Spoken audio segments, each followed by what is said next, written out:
السلام عليكم ومرحبا بكم على أمواج قناة Voice Radio قناتكم في المهجر. Good evening. Thank you for joining us. My name is Amin. It is my great pleasure to present our third conversation series this summer on the Moroccan students stranded by coronavirus in the US and Canada.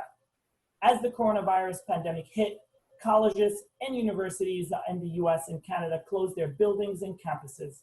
This created enormous distress on the lives of many Moroccan students that had no idea where to live. Some students rushed to fly home before the international borders closed, but many got stranded in the US and Canada, leaving some of them financially crippled.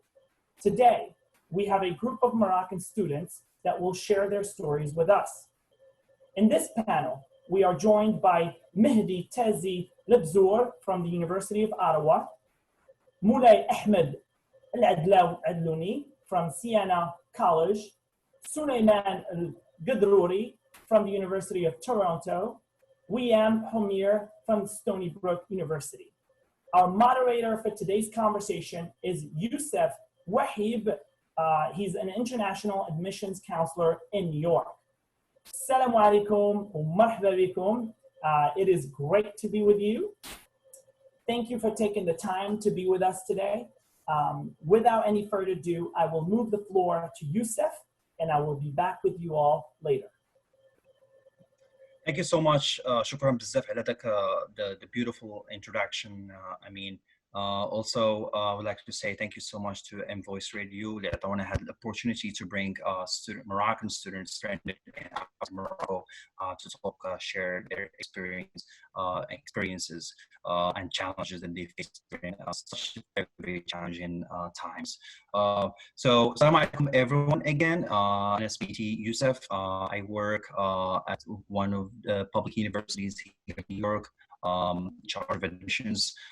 So the purpose of this webinar, my colleague, is the fact that we want to go over a lot of challenges that Moroccan students had to face during the pandemic. But just before, I want to point in the US, there are more than 1 million international students that are studying here. That's just the US, which is very much the same thing for Canada as well, being like the first two largest countries with international students. So now the situation even it's getting better now, but it's been like long enough. It's been more than 3 months right now of a lot of suffering. So in March, the State Department has issued a level 4 advisory, which resulted in suspension and shifting of many educational practices. First and foremost are international students. And when we talk about international student here, we talk about Moroccan students اللي كيقراو هنايا في the US or اللي كيقراو هنا في Canada. So just in the US, we have more than 1,700 Moroccan students اللي كيقراو هنايا, and I've been talking to parents, trying to calm them down with the situation. So معايا اليوم what I would call warriors محاربون during such like for the first time being away from their family and had to deal with this situation to cripple the whole world. Even our higher ed, we have to suffer. We know how to deal with such a situation. For that, Voice and I we talked and thank you so much for their and support to the الجالية المغربية اللي كاينة هنا in the United States. I'm very happy. The pleasure is mine to introduce Wiam. Wiam, you have the floor. Hello, سميتي وئام همير من SV, majored from École du Plateau Ben Souda, and majoring currently at Stony Brook University as a freshman in chemical engineering and applied mathematics. I give the floor to my friend Mehdi.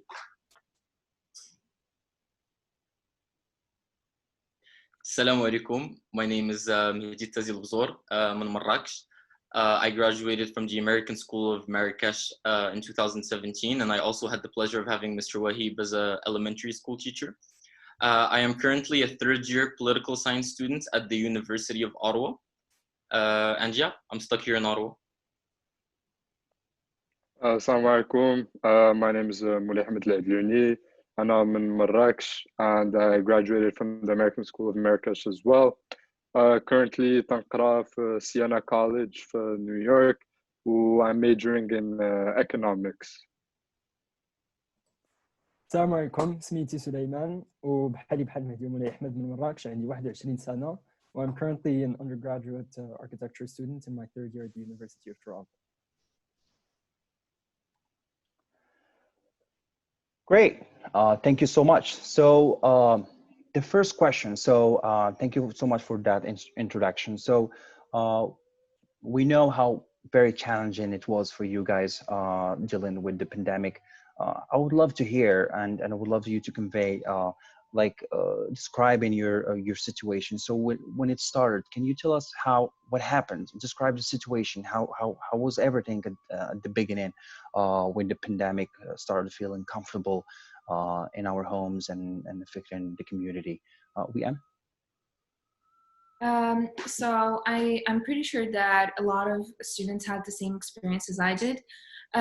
It was in the middle of March. We were leading our school year, normally going into exams and spring break when our school, Stony Brook University, announced an extension of spring break.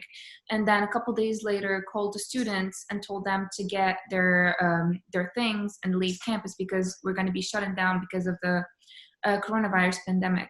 So I found myself in a situation where I had to go home but could not because the international borders were already closed by Morocco, and I was in the fear of losing my F1 visa status and not being able to return into the US. So I figured out something with my university who let international students stay on campus until further notice.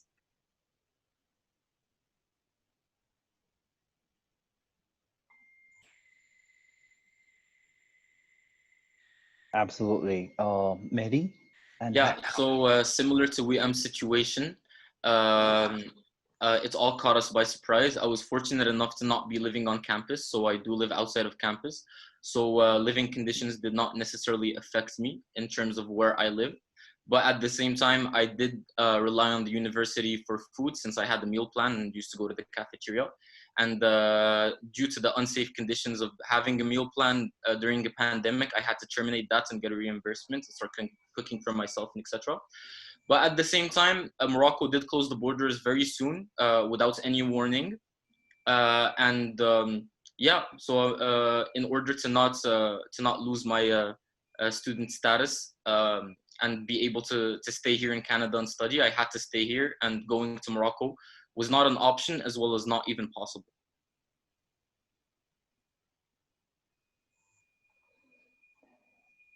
yes, Moulay.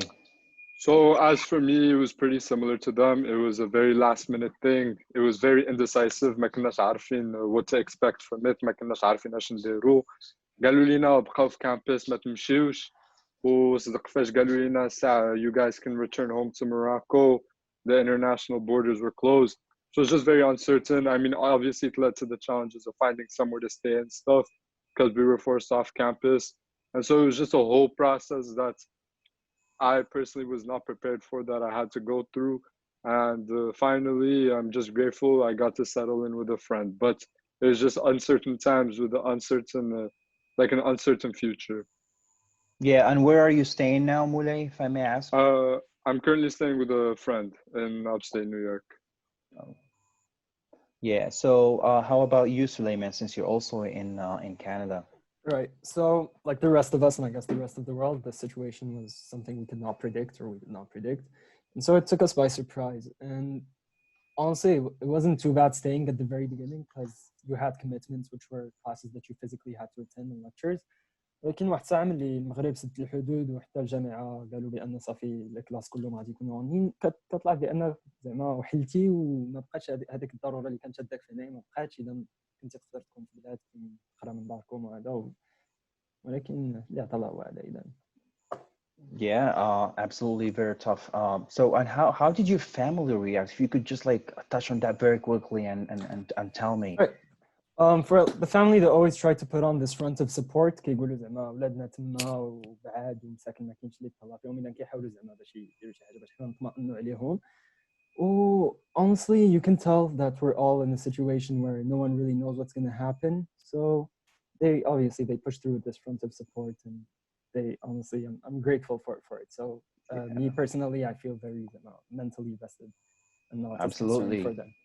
I mean, I'm a father as well. I would pretty much like feel be in the same situation. So I know we am your girl, and as a Moroccan female, and we know how that is different for a Moroccan family. So how was your mom and dad's reaction on this? My parents were definitely startled with the whole situation because I personally did not predict. I mean, I don't think anyone did, and it caught us by surprise. But I definitely want to thank my family because they have been like the greatest support I've gotten so far.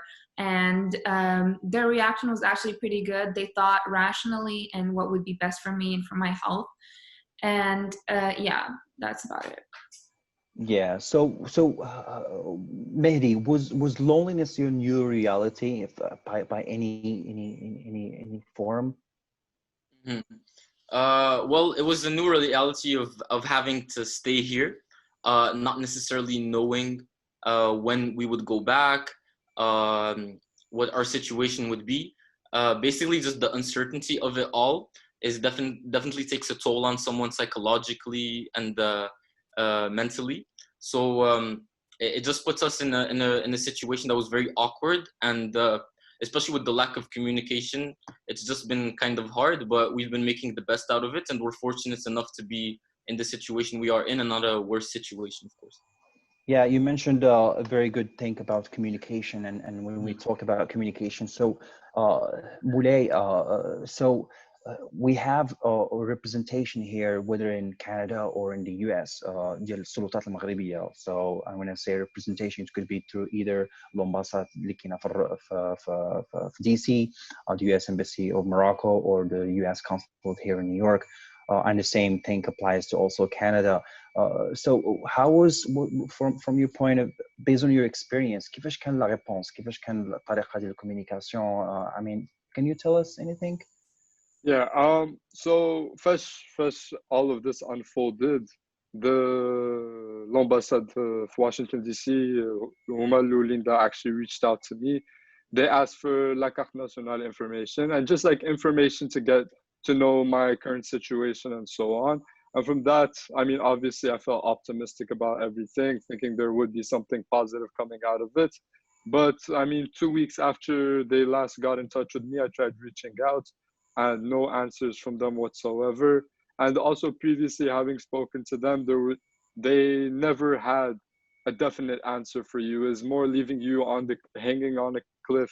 تتقلب على شي جواب اللي ما كاينش وما غاديش يعطوك. That just led to uncertainty, not knowing anything about repatriation or anything of sorts.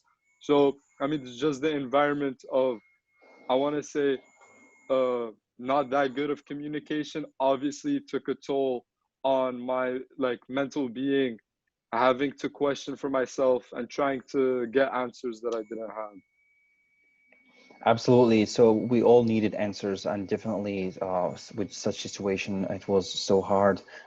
Mehdi, so you live in Canada. So did you try to reach out to the US Embassy, or I mean the Moroccan Embassy, or the consulate? Well, as a Moroccan student living in Canada, we do know that everything that has to do with the regularity of Moroccan citizens in Canada is handled by the consulates in Montreal. So I did reach out to them, and they were very professional about it. So they asked for my national ID number, for my passport number. المهم سولوني على كل شيء اللي خاصهم يسولوني عليه. ولكن at the same time, the Moroccan everything that's handled by the Moroccan consulate on the phone in Montreal is actually a call center in Morocco. So there's no direct link between the authority اللي في Montreal with a student calling. المهم خداو the information اللي كاينه. Then they directed me to the Moroccan embassy in Ottawa. The Moroccan embassy in Ottawa has been very, I'd say to a certain extent unprofessional, because فاش تعيط ما تيجاوبوكش عاد باش when they call you back وتتسول على the information تقول لهم تقولوا لك علاش معيط لينا تقول لهم انا بغيت نعرف des informations على repatriation لبلادي وقالوا لي وما تيقولوا لي واش عرفتي شحال من Canadian students تيقراو في كندا Moroccan students تيقراو في كندا sorry و how hard it's going to be for us to take any measures etc. At the same time the lack of communication was there. It was very present. At the end of the day قالوا لي to send an email with my information and etc. which I did, but so far not much information has been sent to me. Just the lack of communication thereof has been just بزاف وصافي فهمتي. Yeah, I والله ما كذبتيش وعندك whatever you said is really what it is and that's the reality of the situation. I myself I work at a university and I have Moroccan students اللي هما كيقراو عندنا هنايا, so we had to like get an answer for les parents ديالهم. They know I'm the only Moroccan there and they needed answers, but we could not. We're trying to reach out to the consulat, l'ambassade. They were responsive. It's just like there was, we felt like احنا كندورو في واحد circle that is not just repeating, going back and forth. So I know you mentioned an example of that. Is there anything you could add to Mehdi and Moulay's? Well, I had pretty much the same reaction from the embassy and from the consulate in Washington. There was little to no communication at all. At first, they definitely asked for my information over and over multiple times, which I did give them with the hope of getting in touch with them or getting more information. But that wasn't the case, and I kept calling, and I did just last week, and no response. I got a text saying no flights, don't wait for anything. Wow. Did you guys feel the way you've been treated, because you are students are studying هناك? So there are two types ديال الناس اللي وحدوا هنايا في المغرب based on what I understood. كاينين Moroccan students وكاينين هذوك اللي جاو tourist and جاو tourist ولا جاو يجلسوا مع ولادهم هنايا بواحد المدة قصيرة but they ended up stuck. So Kina, did you find like some sort of different way of like dealing with you being a student versus being someone who's got stuck here as a tourist or whatsoever? Mehdi, I see you nodding your head, so go ahead. So definitely that is definitely one of the points that I did want to make, which is that we do understand that there is a difference between us Moroccans studying abroad and the people who are stuck as Moroccan tourists.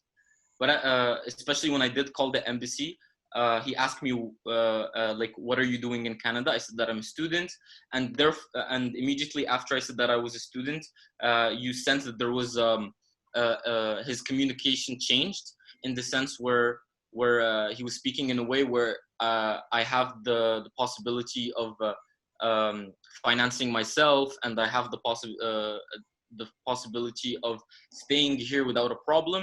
And we do understand why there is a need to prioritize Moroccan tourists stuck abroad, and like we do support that. But at the same time, we are still Moroccan citizens, and we deserve clear communication, whether it's from the embassy or whether it's from the Moroccan government itself. And that's the truth. Thank you so much for sharing that.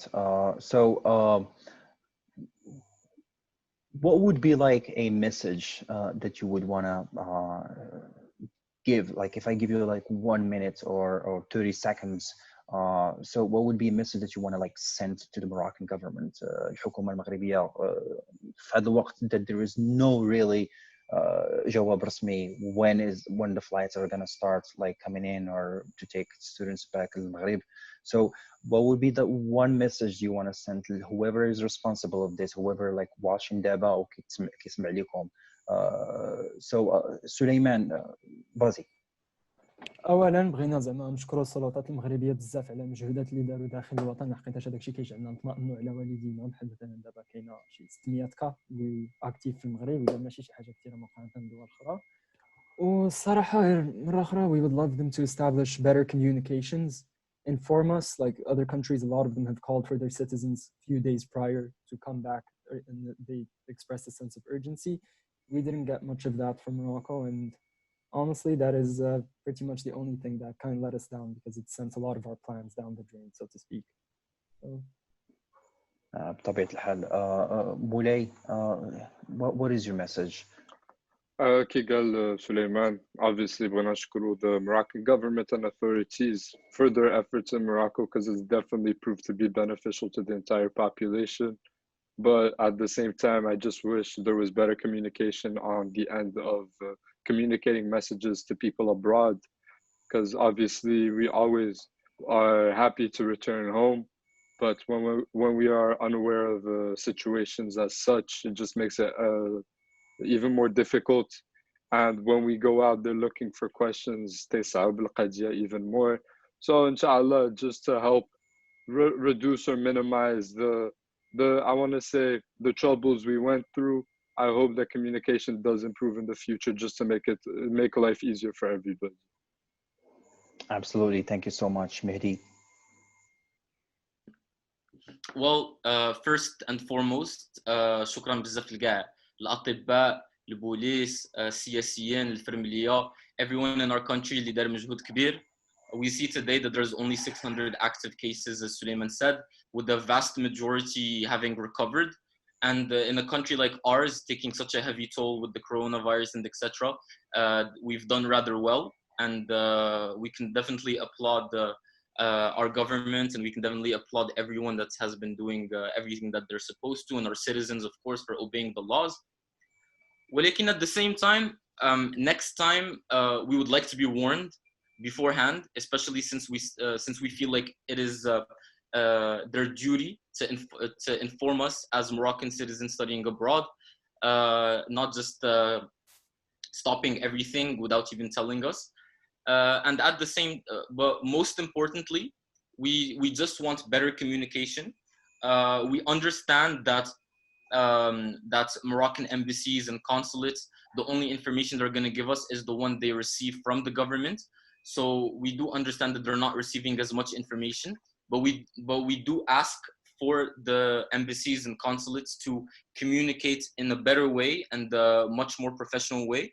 And at the same time, we do ask the Moroccan government to be providing more information to consulates and embassies, especially for people like us who really don't know what to do. And personally, I'm lucky enough to have already been living on my own outside of campus, but there are a lot of other people that relied on the university to live, to eat, to sleep, a lot of different things like that. So صراحة مهم هضروا معنا مزيان, وشكرا بزاف لكاع المواطنين اللي بقاو في ديورهم, واللي ما بقاش في دارو زعما النوبة الجاية جمعوا راسكم, الله يرحم الوالدين. Yes, absolutely. شكرا بزاف. We am Yeah, I definitely want to share the same opinion as the rest of my friends here. شكرا بزاف للدولة ديالنا, حنا عارفين باللي داكشي اللي داروا, المجهود اللي داروا كثر من طاقتهم بزاف, حينتاش واخا حنايا بلاد اللي من البلدان المتقدمين في افريقيا, ولكن داكشي اللي درنا كان فوق طاقتنا, وحنا فاهمين المجهود اللي كلشي داروا كلشي في المغرب. الحاجه الوحيده سي كو حنا ولاد المغرب, ولكن خارجين عليه. دونك انك تسد على ولادك وتسد على دير بحال ما عارف شنو داكشي اللي دايزن منه, ما كانش الخطوه الصحيحه اللي كان خص المغرب ياخذها. على الاقل لما قدروش يعاونونا فينانسيرمون او لا يعاونونا بيعطونا دي ريبونس سبيسيفيك لاشنو غادي يطرا, حيت هما متحكمينش فيه. على الاقل يتعاملوا معنا مزيان, والهضره تكون مزيان, ويكون communication داخله في relationship ديالنا مع our country. Exactement. كنعرفكم سليمان عنده واحد he wanna touch on the financial aspect of the situation. Go ahead, Suleiman. Yeah, so financially it's been very difficult, and not only that, it's also difficult for our parents back home who support us, and the jobs, there aren't many jobs as a lot of businesses closed. إذا ما لقيناش فين نخدموا باش حتى حنا نعاونوا راسنا شويه, ولكن الحمد لله بحال the landlord I reached out قلت له the situation حتى هو تفهم الوضع ونقص لينا من الثمن ديال الكرا, ذاك النهار كنت في park. I met a Moroccan woman. She gave me her number. She's like, if you need anything, please reach out. اعتبرني بحال أمك كذا. إذن things like this كيدعموك باش حتى أنت تبقى تقاوم وتدفع وتزيد. Yeah, definitely we cannot go without like acknowledging that the community of Morocco, they were there for us, for these students. They were helping. I know, just to mention the president of Moroccan Americans in New York, Simon Isawi, how much he was very supportive and trying to get us the answers من عند l'ambassade, من عند القنصلة, pulling his phone number, his phone and phone calls and all of that, or reaching out to families إذا بغاو باش يعاونوا les étudiants. And I know how much he did for that. Thank you so much, the whole everyone that actually, and just like كما قالوا كاع les étudiants هنايا, we are still proud حنا مغاربة. You can see that from our background. So مهدي راهو حط الراية اللور, la même chose pour Suleiman, et moi aussi حط يعني احنا جد فخورين with whatever the response was at the beginning from Moroccan government. Like they were very strict and everything. It's just like that fact where we felt like we were left here stranded without even getting a response. That's we missed, like we felt like we were not valued enough compared to other countries.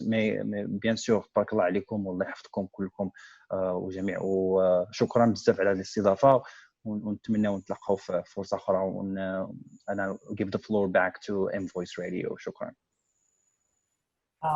Thank you all. Barakallah alaikum. I thought tonight's conversation was really great. We wish you all the best with your studies. Please know that we are just a phone call away if you ever need any support. And to everyone watching, thank you. Until next time.